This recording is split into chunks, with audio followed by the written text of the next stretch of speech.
በስመ አብ ወወልድ ወመንፈስ ቅዱስ አሐዱ አምላክ አሜን። በክርስቶስ ክርስቲያን፣ በወልድ ወልደ እግዚአብሔር፣ በመንፈስ ቅዱስ መንፈሳውያን የተሰኛችሁ የኃያሉ የልዑል እግዚአብሔር ቤተሰቦች የእናታችን የቅድስት ድንግል ማርያም የአስራት የበኩራት ልጆች እንኳን ለሊቀ መላእክት ለቅዱስ ገብርኤል ወርሃዊ መታሰቢያ ክብረ በዓል በሰላም በጤና ደረሳችሁ። ዝክር ሚዲያችንን ቤተሰብ ካልሆናችሁ ሰብስክራይብ፣ ላይክ እንዲሁም ሼር በማድረግ አገልግሎታችን እንድታበረታቱ ስንል በልዑል እግዚአብሔር ስም በትህትና ቃል እናሳስባለን።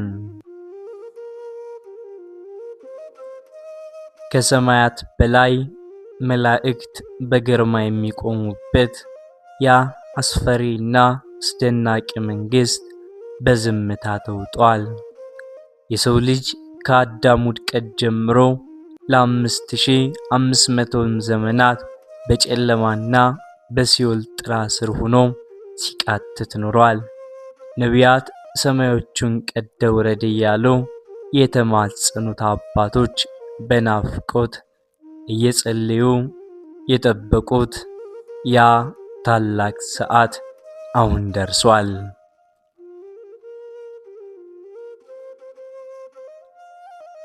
በዚያች ቅጽበት ከልዑል እግዚአብሔር ዘንድ አንድ ትእዛዝ ወጣ። ታላቁ መላእክት ቅዱስ ገብርኤል የእሳት ልብሱን ለብሶ የብርሃን ክንፎቹን ዘርግቶ ወደ ምድር እንዲወርድ ከእግዚአብሔር ዘንድ ታዘዘ። መድረሻው ግን ወደ ነገስታት ቤተ መቅደስ ወይንም ወደ ታላላቅ ከተሞች አልነበረም።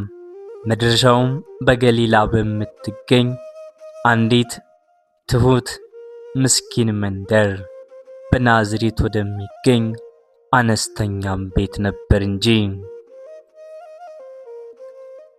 በቤቱም ውስጥ ምን እየተከናወነ ይሆን? የ15ኛ ዓመቷ ብላቴና ንጽሕተ ንጹሐን ቅድስተ ቅዱሳን ማምላክ ወላዲተ አምላክ ድንግል ማርያም በጸሎት ተንበርክካለች። ዓለም ሁሉ በእርሷም ትከሻ ላይ የሚያርፍበትን ያችን ምስጢር ገና አላወቀችም። በድንገት ክፍሉም በማይታወቅ ሰማያዊ ብርሃን ተበራ። የአየር ሞገዱም ተለወጠ። የምድርን ስበት ሕግ የጣሰ ረቂቅ ግርማ ክፍሉን ወረደው።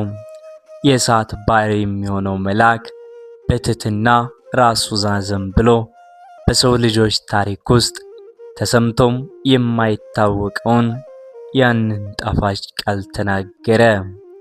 ደስ ይበልሽ ጸጋን የሞላብሽ ሆይ ጌታ ካንቺ ጋር ነውና ከሴቶች መካከል ተለይተሽ አንቺ የተባረክሽ ነሽ አላት።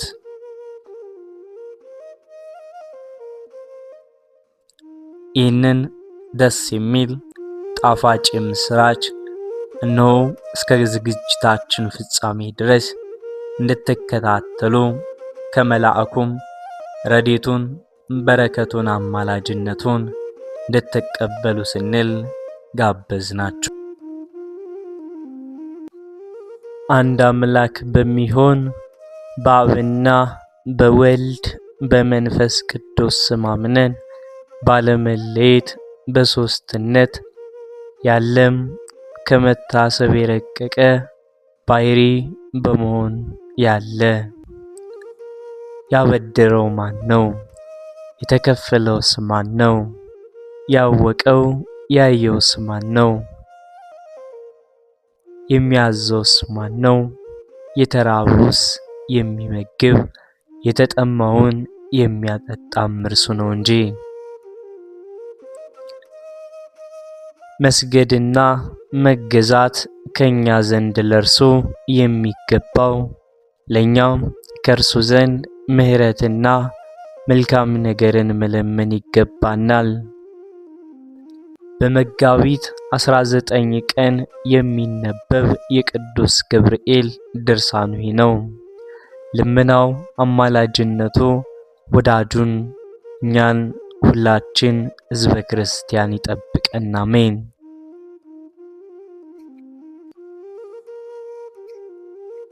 ዓለም በተፈጠረ በስድስተኛው ወር ይሄውም 5500 ዓመት የሰው ልጅ ከተፈጠረም በኋላ ከልጅ ልጅህ ወለዳለው በደሜም ቤዛ እሆንልሃለሁ ብሎ ለአዳም ተስፋ እንደሰጠው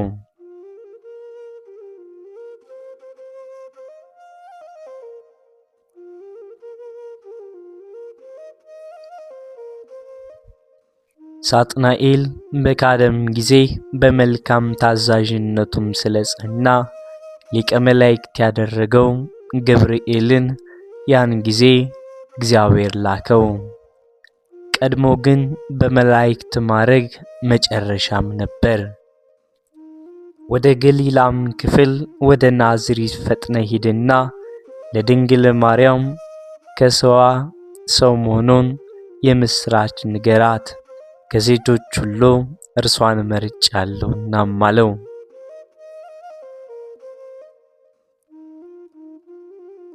ጌታውም ቃል ይህን በሰማም ጊዜ ፈጽሞ ደስ አለው። ስለ ርኅራኄውና ሰውን ስለ መውደዱ በአዳም መዋረድ አስቀድሞ እንደተናገርን እያዘነ ይኖር ነበርና፣ ስለዚህ እንደ እርሱ ለሌሎች መላእክቶች ያልተሰጠ ይህንን ታላቅ ጸጋ እግዚአብሔር ለእርሱ ሰጠው። የሐዘን ዋጋው ደስታ ማግኘት ነውና።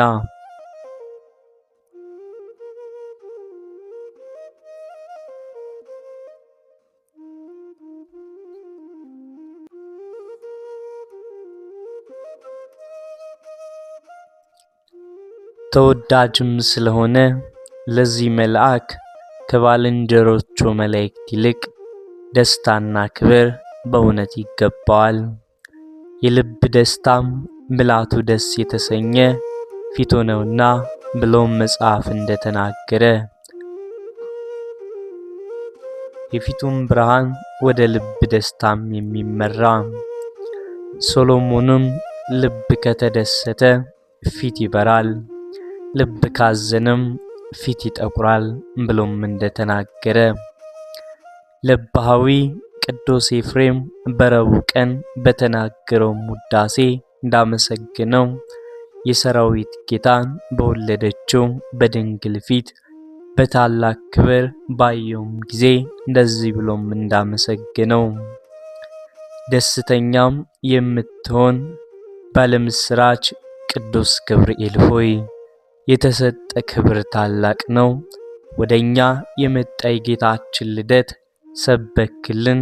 ለማርያም ለድንግልም ያለመለወጥ ትወልጃለህ ብለህ ነገርካት፣ አበሰርካት።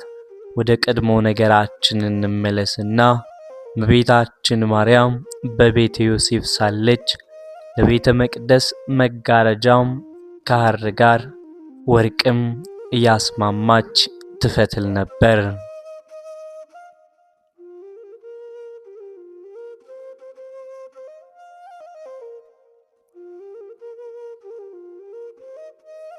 አንድ ቀን ከናዝሬት ጉድጓድ ውሃ ልትቀዳም ተነስታ ሄደች። ሊቀ መላእክት ቅዱስ ገብርኤልም ወረደ። እግዚአብሔር ያከበረሽ ንጽሕት ቅድስት ሆይ ሰላምታም ይገባሻል አላት። እርሱም ካንቺ ጋር ነው፣ በእግዚአብሔርም ዘንድ መወደድን አገኘሽ፣ ከሴቶቹም ሁሉ ትበልጫለሽ።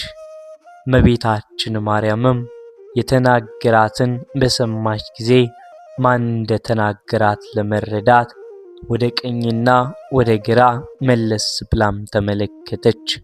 ማንንም ያየችው የለም።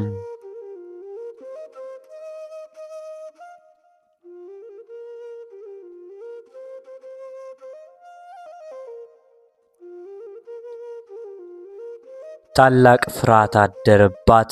ማድጋዋን ትታ ወደ ቤቷም ተመለሰች።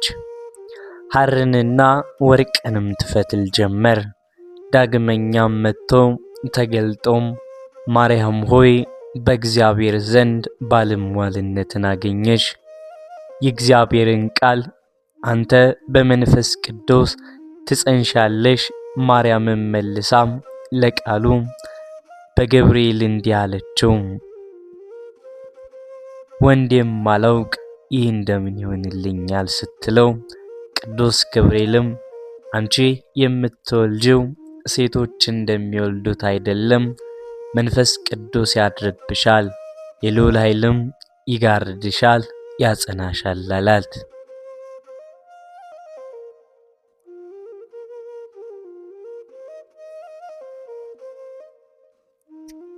ካንቺም የሚወለደው ቅዱስ ነው አላት። እርሷም ለመልአኩ የእግዚአብሔር አገልጋይ ነው ያለው፣ ነፍሴም በእጁ የተያዘ ነውና እርሱ የወደደውን በሌላ ያድርግ ብላም መለሰችለት።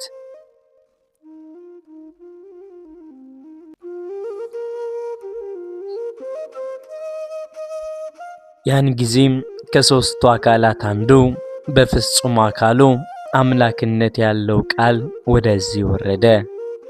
ከላይ በሦስትነቱ መጉደል ሳይኖርበት በታችም አራተኛም ሆኖ ሳይጨመር ከሥጋዋ ሥጋን ከነፍሷም ነፍስን ነስቶ በማኅፀኗ ተጸነሰ። ሕፃናትን የፈጠረ እርሱ በጥንታዊ አካል ተገለጠ።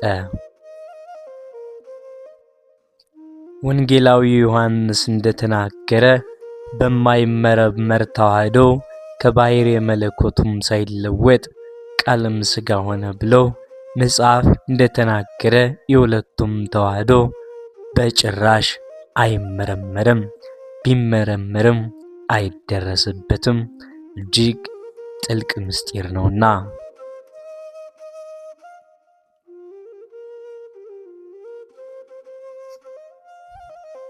ከተጸነሰም ጀምሮ ወሮችና 5 ቀኖች ከተፈጸሙም በኋላ ካለማስቀድሞ ከአባሪ ብቻ ያለ እናት እንደተወለደ እንዲሁም ማኅተመ ድንግልናዋን ሳይለወጥ ከምድራዊ ድንግል ብቻ ያለ አባት ተወለደ። ከአብ ሲወለድ በመለኮቱ መለወጥ እንዳላገኘው ከመቤታችን ከቅድስት ድንግል ማርያም በተወለደም ጊዜ የእናቱ ማኅተመ ድንግልናዋም አልተለወጠም። ስለዚህም ነቢዩ ኢሳይያስ ድንግል በድንግልና ትጸንሳለች፣ ወንድ ልጅም ትወልዳለች ብሎም ተናገረ። ዳግመኛም ሕዝቅኤል በምስራቅ የተቆለፈች ደጃፍ አየሁ አለ።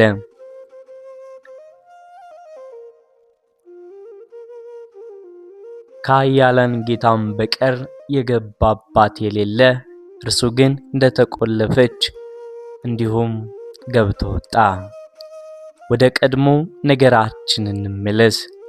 በዚያን ጊዜ ጠባቂዎችም ነበሩ፣ በሌሊትም በመዓልትም ተግተው የሚጠብቁ፣ በየፈረቃው ሆነው የዚያን አገር መንጋም ይጠብቁ ነበር። የእግዚአብሔር መልአክ ቅዱስ ገብርኤል ከእርሷ ዘንድ መጥቶ ቆመ። የእግዚአብሔርም ብርሃን በላያቸው ፈሰሰላቸው፣ ታላቅ ፍርሃትም አደረባቸው። የደስታ መልአክ ቅዱስ ገብርኤልም አትፍሩም አላቸው። ንቁም በበህላዌነ በያለንበት ጸንተን እንቁም እንዳለው ለእናንተም ለሕዝቡም ሁሉ የሚሆነው ታላቅ የምስራች ነግራችኋለሁና። ዛሬ በዳዊት ሀገር መድህን ተወልዶላችኋልና ይህም የከበረ ጌታ ክርስቶስ ነው። ምልክቱም እንዲህ ነው። ብላቴና በወርቅ ተጠቅልሎ አውራ ጣቱን ታስሮ በጎል በግርግም ተኝቶም ታገኙታላችሁ አላቸው። በጎል ሰከበ በአጽርቅት ተጠብለለ ሀደረ ማኅፀነ ድንግል። ያን ጊዜም ከዚህ መልአክ ከቅዱስ ገብርኤል ጋር ብዙ የሰማይ ጭፍሮች ድንገት ታዩ። ምስጋና በሰማይ ለእግዚአብሔር ይሁን፣ በምድርም ሰላም ለሰው ፍላጎቱ የሚፈጸም ዘንድ እያሉ መላእክትና ሰው በአንድነት ያመሰግኑት ነበር። ስብሐት ለእግዚአብሔር በሰማያት ወሰላም በምድር ስምረቱ ለሰብ። የመላእክት ማኅበርም ከጠባቂዎች ጋር አንዱ ነው። በአንድ ቀን አንድ ምስጋና አንድ ቃል ተናግረው አቀረቡ። በመላእክትም ከነርሱ ወደ ሰማይ ከወጡም በኋላ ጠባቂዎች እርስ በርሳቸው እንዲህ ተባባሉ፣ ኑ እስከ ቤተልሔም እንሂድና ወዲያ ወዲህ እያልን እግዚአብሔር የገለጠልንን ይህንን ነገር እንረዳ። ፈጥነው ሂዱና ማርያምንና ዮሴፍን ሕፃኑንም በጎል ተኝቶም አገኟቸው። ባዩትም ጊዜ የነገሯቸው ስለ ሕፃን እንደሆነ አወቁ። የጠባቂዎች ነገር የሰው ሁሉም አደነቁ።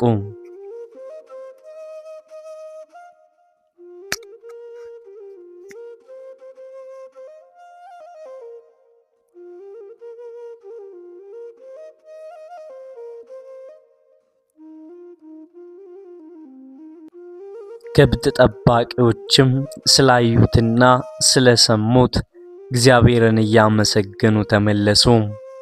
በሊቀ መላእክት በገብርኤል የምስራች ነጋሪነት በእመቤታችን በቅድስት ድንግል ማርያም ለተሰሩ ምስጢራትና መንክራት አንክሮ ይገባል። ይኸውም ያለ ዘራ ብሲ የመለኮት መጸነስና ያለ ተፈቶ ማይፀን የጌታም መወለድ ነው። ይህም የማይታመን ነገር ግን እውነት የሆነ የማይካድ ታላቅ ሐቅ ነው። ባል እንዳገባች ሴት ከድንግል ጡቶች ዘመኖችን በሚያሳልፍ ሕፃን አፍም የወተት መፍሰስ ነው።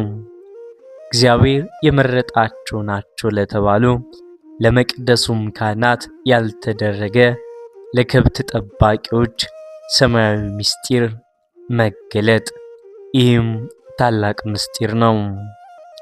ከፋርስ ሀገር እስከ ቤተልሔም ድረስ በኮከብ መታየት የጥበበኞች መምራት ነው። ጸሎትና በረከቱ አገልጋዩን ይጠብቀው ለዘላለሙ አሜን።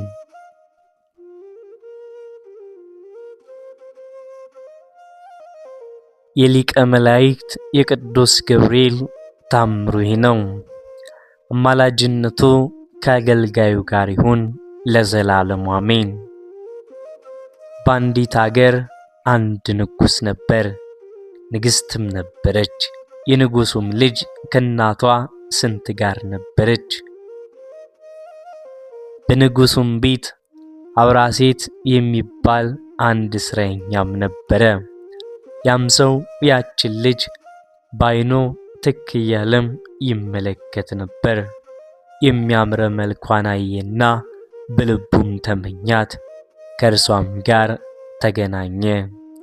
ያን ጊዜም ጸነሰች። ከዚያም በኋላ መልኩ ያማረ ወንድ ልጅን ወለደች።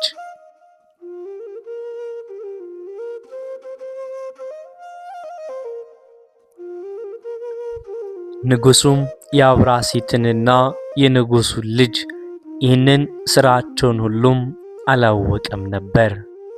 አብራሲትም ለሕፃኑ ይህንን ንገረው፣ ልጄ ሆይ ወደ አንተ የሚመጣ ማን ነው? የምታየውስ ማንን ነው አለው። ከተወለድክበት ቀን ጀምሮ ኃይሌም ተቀነሰ፣ ሥጋዬም ደከመ። ሕፃኑም እንዲህ ብሎ ተናገረው፣ የተወለድኩባት ቀን ይህች ናት። በየወሩ በ19 ቀን በንጋት ጊዜ የፊቱ መልአክ እንደ ፀሐይ የሚያበራ ወፍ ወደ እኔ ይመጣል። ወገቡም በወርቅ ዝናር ታጥቋል። በራሱም በሚያበራ ዕንቁ የተጌጠ የራስ ወርቅ አድርጓል።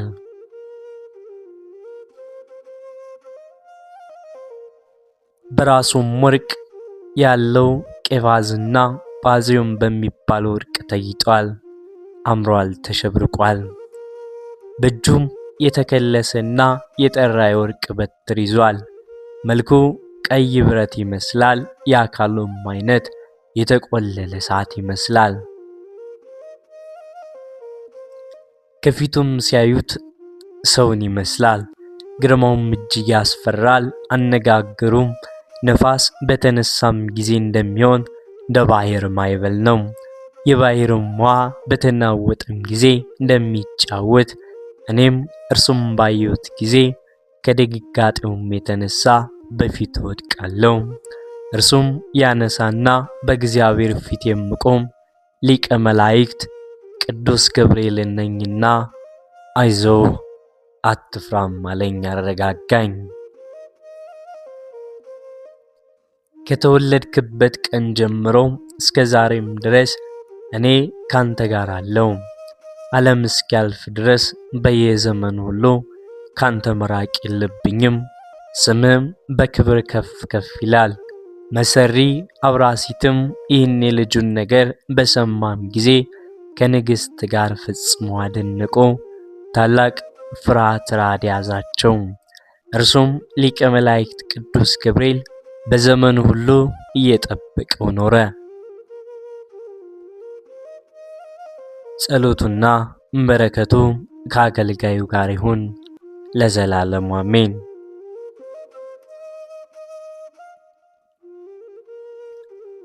ሁለተኛም የሊቀ መላእክት የቅዱስ ገብርኤል ታምሩ ነው። በረከቱም ከአገልጋዩ ጋር ይሁን ለዘላለሙ አሜን።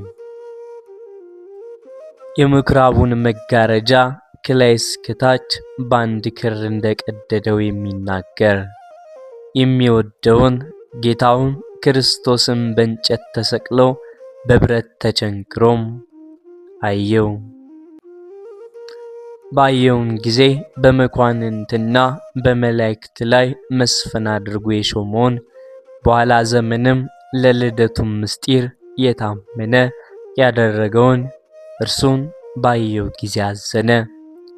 ይህ ሊቀ መላእክት ቅዱስ ገብርኤል መታገስ አልተቻለውም። በቁጣ ሰይፉን መዘዘና የሰቀሉትን ሊያጠፋቸው ወደደ።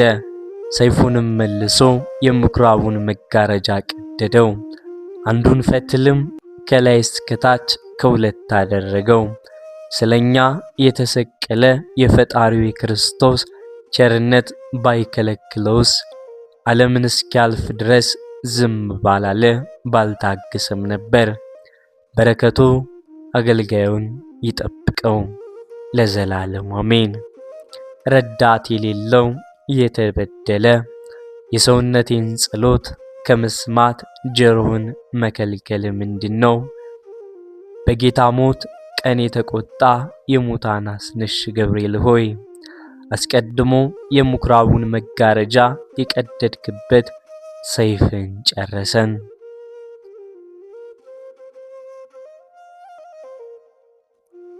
መጋቢት 19 ቀን የሐዋርያው የቅዱስ ጳውሎስ ደቀ መዝሙሩ የሆነ አርስጥቦሎስ ሐዋርያም አረፈ። እርሱም ጌታችን ከመረጣቸውና ከመከራው በፊት እንዲሰብኩ ከላካቸው 72 አርድእት ውስጥ የተቆጠረ ነው።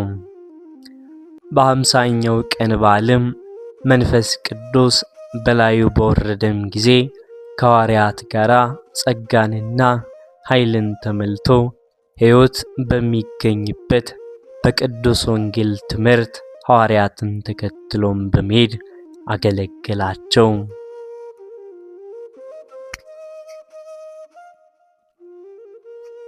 ብዙዎችንም ወደ ድነት መንገድ መልሶ የክብር ባለቤት ወደሆነ ወደ ጌታችን ኢየሱስ ክርስቶስ ሃይማኖት አስገባቸው። የክርስትና ጥምቀትንም አጥምቆ የአምላክን ሕግና ትእዛዝ ከማስጠበቁም የተነሳ ነፍሳቸውን አዳነ።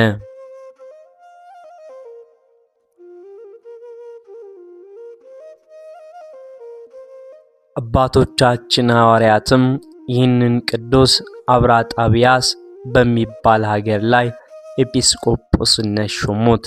ወደ እርሷም ሄዶ በውስጧ ወንጌልን ሰበከ። ብዙዎችንም በቀናች ሃይማኖት እግዚአብሔርን ወደ ማወቅ መለሳቸው። በፊታቸውም ድንቆች ታምራትን በማድረግ በሃይማኖት አጸናቸው። ነገር ግን ከአይሁድና ከዮናናውያን ብዙ መከራም ደረሰበት። ብዙ ጊዜም ወደ ፈራጆች አደባባይ ወስደው በድንጋይ ወገሩት። ጌታችንም ከመከራው ሁሉ ጠብቆ አዳነው። መልካም ተጋድሎውንም በፈጸመም ጊዜ በሰላም በፍቅር አረፈ። እነሆ ለሮሜ ሰዎች በጻፈው መልእክቱ ሐዋርያው ጳውሎስ አስታውሶታል። በጸሎት የምትገኝ በረከቱም ከኛ ጋር ለዘላለሙ ትኑር አሜን። ሰላም ለአርስጦቦሎስ ዘተፈኖ ለምህሮ ምስለ ሐዋርያት በጽዮን ወይዘ መንፈስ ሰኪሮ ጽፎ በእዶ እመአምሃ ማይበሮ እንዘያስተበጽ ወይወድስ ግብሮ በውስተ መልእክቱ ዘሮሜ ጳውሎስ ዘከሮ።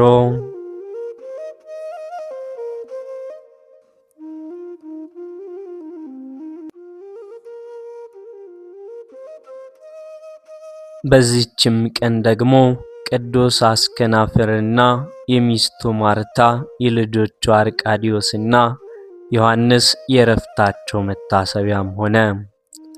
ይህም አስከናፍር ብዙ ገንዘብ ያለው ባለጸጋም ነው። ለእግዚአብሔርም ሕግ የሚጠነቀቅ ነበር። ልጆችንም መንፈሳዊ ምክርና ተግሳጽ በማስተማር አሳደጋቸው። ባደጉም ጊዜ የጥበብንና ተግሳጽን ትምህርት እንዲማሩ ወደምትባል አንዲት ተይሩት ሀገር ሰደዳቸውና ትምህርታቸውን በፈጸሙ ጊዜ ሊድራቸውና በሰርጋቸው ደስ ሲለው ሽቶ ያመጧቸው ዘንድ ላካቸው።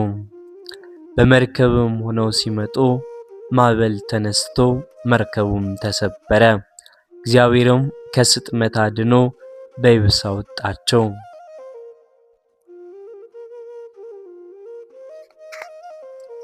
ዮሐንስ የተባለውን በአንድ ቦታ ማዕበሉን አውጥቶ ጣለው። ዮሐንስም ተስፋ በቆረጠም ጊዜ ወደ ቅዱሳን ገዳም ሄዶ መነኮሰ። ስለ ወንድሙ ስለ አርቃዲዮስም እንደሞተም ተጠራጥሮ በጾም በጸሎትና በስግደት ስጋውን አደከመ። አርቃዲዮስም ወደ ዮርዳኖስ ገዳም ገብቶ ከአንድ ቅዱስ አረጋዊ ሰው ዘንድ መንግሶም እየተጋደለ 3 ዓመት አስቆጠረ።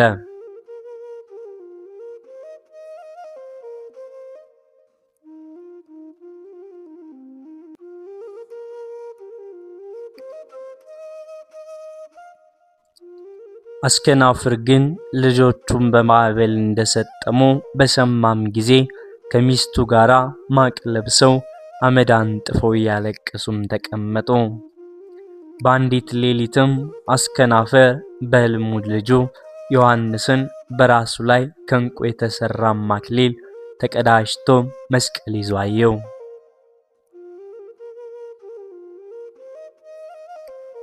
አርቃዲዮስንም በኮከብ አምሳል የሆነ አክሊል በራሱ ላይ ደፍቶም አየ። ከእንቅልፉ ነቅቶም ለሚስቱ ያየውን ነገራት። ከዚያም በኋላ በየአድባራቱና በየገዳማቱ የልጆቻችንን ወሬ እንመረምር ዘንድ ተነሽ እንሂድ አላትና ወደ ዮርዳኖስ ሄደው ከመጥምቁ ዮሐንስ ገዳም ደረሱ። ልጃቸውን አርቃዲዮስን ያመነኮሰውን አረጋዊ አባትን አገኙት። ችግራቸውንም ነገሩት። እርሱም የክርስቶስ ወዳጆች አትዘኑ፣ ወደ ቤተ መቅደስ ስትመለሱ ልጆቻችሁን በሕይወት ታገኛላችሁ አላቸው። ደስ እያላቸውም ተመለሱ። ዮሐንስም በመስቀል በዓል ሲሳለም መጣ። አረጋዊውም ጠርቶ ከአርቃዲዮስ ከወንድሙ ጋር አገናኘው። ተያይዘውም አለቀሱ። ደግሞ አስከናፍርን ከሚስቱ ጋር ጠርቶ ከልጆቻቸው ጋር አገናኛቸውና በላያቸው ወድቀው እየሳሟቸው አለቀሱ።